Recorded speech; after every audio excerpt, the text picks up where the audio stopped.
सुप्रभातम। आज हम दशम कक्षा का संस्कृत विषय का तृतीय पाठ महर्षि दयानंद के जीवन चरित्र के बारे में पढ़ेंगे। तो आइए पाठ को शुरू करते हैं। भारतीय संस्कृति संसार की पुरानी संस्कृतियों में सबसे मुख्य है। समय समय पर अनेक महापुरुषों ने भारत में जन्म लेकर हमारे देश की संस्कृति को श्रेष्ठता की चरम सीमा तक ले गए। महर्षि दयानंद उनमें से मुख्य एक थे। इस प्रकार इस पाठ में महर्षि दयानंद के जीवन चरित्र को प्रस्तुत किया गया है। भारतीय संस्कृति संसारस्य पुरातन संस्कृतिषु प्रधानतमा वर्तते। अर्थात भारतीय संस्कृति संसार की पुरानी संस्कृतियों में सबसे मुख्य है। समय समय अनेक महापुरुषाः भारते अवतीर्य एताम् अस्मिन् देशीयां संस्कृतिं श्रेष्ठतायाः चरमसीमां नीतवन्तः। अर्थात समय समय पर अनेक महापुरुषों ने भारत में जन्म लेकर हमारे देश की संस्कृति को श्रेष्ठता की चरम सीमा तक ले गए हैं। महर्षि दयानंद तेषु प्रधानतमः उन्नायकः आसीत्। अर्थात महर्षि दयानंद उनमें से मुख्य ऊंचाई तक ले जाने वाले थे। उन्नायक का अर्थ होता है ऊंचाई तक ले जाने वाले थे।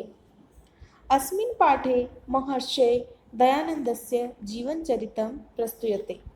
अर्थात इस पाठ में महर्षि दयानंद के जीवन चरित्र को प्रस्तुत किया गया है। महर्षि दयानन्दस्य जन्म गुर्जर प्रदेशे ब्राह्मण परिवारे फरवरी मासे 12 दिनांके चतुर्विंशत्युत्तर अष्टादशशततमे 12/2/1824 ईस्वीये वर्षे अभवत्। अर्थात महर्षि दयानंद का जन्म गुजरात प्रदेश में ब्राह्मण परिवार में फरवरी माह की 12 तारीख को 1824 ईस्वी में हुआ। अस्य जन्म नाम मूल शंकर आसीत्। इनका जन्म नाम मूल शंकर था। यदा एषः 16 वर्षीय जातः तदा अस्य भगिनी स्वर्गं गता। अर्थात ये जब 16 वर्ष के हुए तब इनकी बहन का स्वर्गवास हो गया।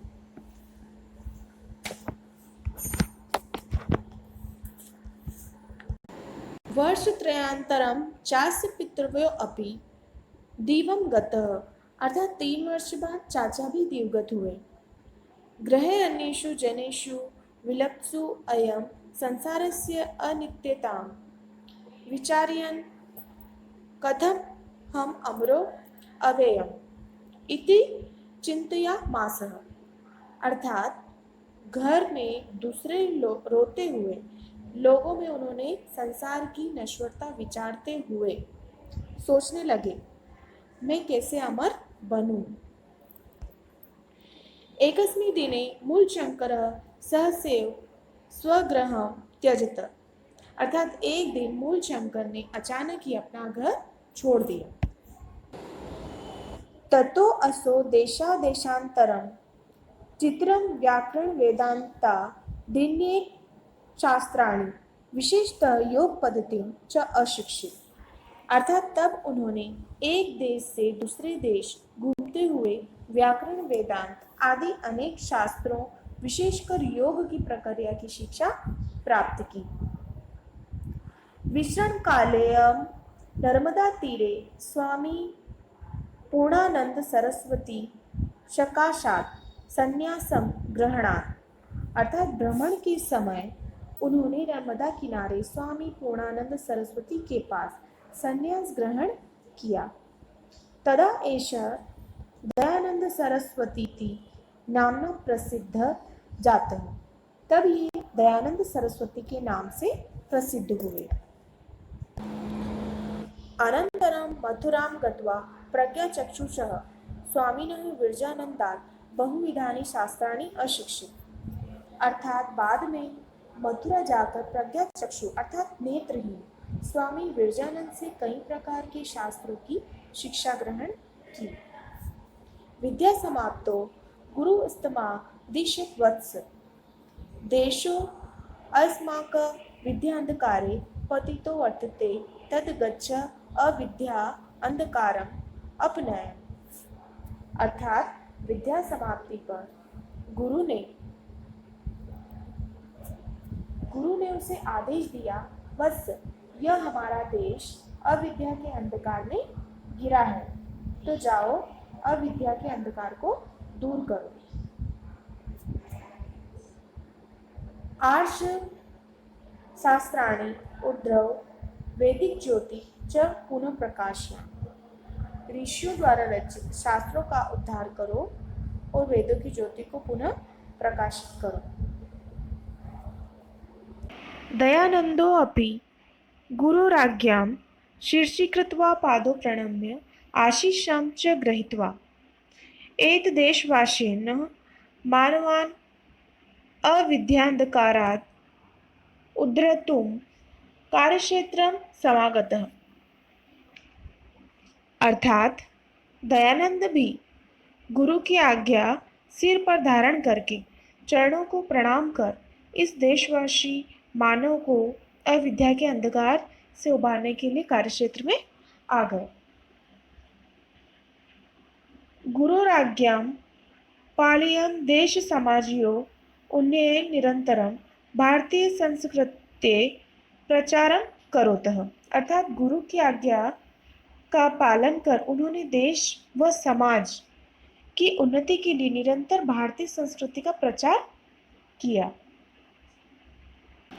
पाखंडोन्मूलनाय वैदिक धर्मस्य च पुनः संस्थापनाय अयम संपूर्ण देशे ब्राह्म।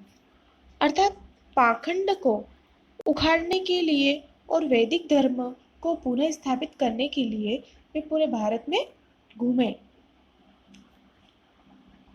सामाजिक कुप्रथानां निवारणाय एष आर्य समाजस्य स्थापनां कृतवान्। अर्थात सामाजिक कुप्रथाओं को दूर करने के लिए उन्होंने आर्य समाज की स्थापना की। महर्षिः विधवा अबलानां दलित वर्गाणां गवां च उद्धाराय सदैव प्रायतत। अर्थात महर्षि ने विधवाओं, दलितों, कमजोरों, गायों के उद्धार के लिए हमेशा प्रयत्न किए। स्वातंत्र्य भावना अपि प्रथमं नैव महर्षिणास्माकं हृदयेषु जागरिता। अर्थात स्वतंत्रता की भावना भी सबसे पहले महर्षि द्वारा ही हमारे मन में जगाई गई। नानाविधानि दुःखानि सोढ्वापि नायं कर्तव्य विमुखो जातः। अर्थात कई प्रकार के दुखों को सहकर भी ये कर्तव्य विमुख नहीं हुए। येना नस्य महापुरुषस्य ख्याति सर्वव्याप्ता। अर्थात जिससे इस महापुरुष की प्रसिद्धि चारों ओर फैली। अयन महापुरुष चिरोपेक्षित वेदानां प्रचारम करोतः। अर्थात इस महापुरुष ने लंबे समय से उपेक्षित वेदों का प्रचार किया। एतस्य विशिष्ट संदेशः आसीत् यत् जना वेदान प्रत्यागच्छेयुः। अर्थात इनका विशेष संदेश था कि लोगों को वेदों की ओर लौटना चाहिए। ऋग्वेदादि भाष्य भूमिका, सत्यार्थ प्रकाश, संस्कार विधि प्रभृति ग्रंथा एतेन विरचिता। अर्थात ऋग्वेद आदि के भाष्य भूमिका, सत्यार्थ प्रकाश, संस्कार विधि द्वारा ग्रंथ इनके द्वारा रचित है। अक्टूबर मासे 30 दिनांके त्रयोशीत्युत्तरा अष्टादशशततमे 30-10-1883 ईस्वीये वर्षे एषः भौतिकं शरीरं विहाय शरीरेणामरो अभवत्। अर्थात अक्टूबर माह में 30 तारीख को सन 1883 में ये भौतिक शरीर छोड़कर यश रूपी शरीर में अमर हो गए। महर्षि दयानंद सत्यस्य धैर्यस्य ब्रह्मचर्यस्य च मूर्तिरासीत्। अर्थात महर्षि दयानंद सत्य, धैर्य और ब्रह्मचर्य की मूर्ति थे। एतस्य चरितं सदैव भारतीयानां कृते अनुकरणीयमस्ति। अर्थात इनका चरित्र सदा ही भारतीयों के लिए अनुकरणीय है। एतादृशा महात्मान् सर्वदा वनघाम अविस्मरणीयाश्च भवन्ति। अर्थात ऐसे महात्मा सदा वंदनीय और न भूलने योग्य होते हैं। इस प्रकार महर्षि दयानंद सत्य, धैर्य और ब्रह्मचर्य की मूर्ति थे।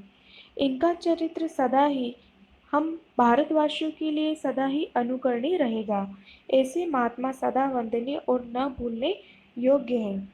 इस प्रकार जो हमारा ये पाठ है समाप्त हो चुका है। आशा है आप सभी भैया बहनों को ये पाठ अच्छे से समझ में आ गया होगा। धन्यवाद।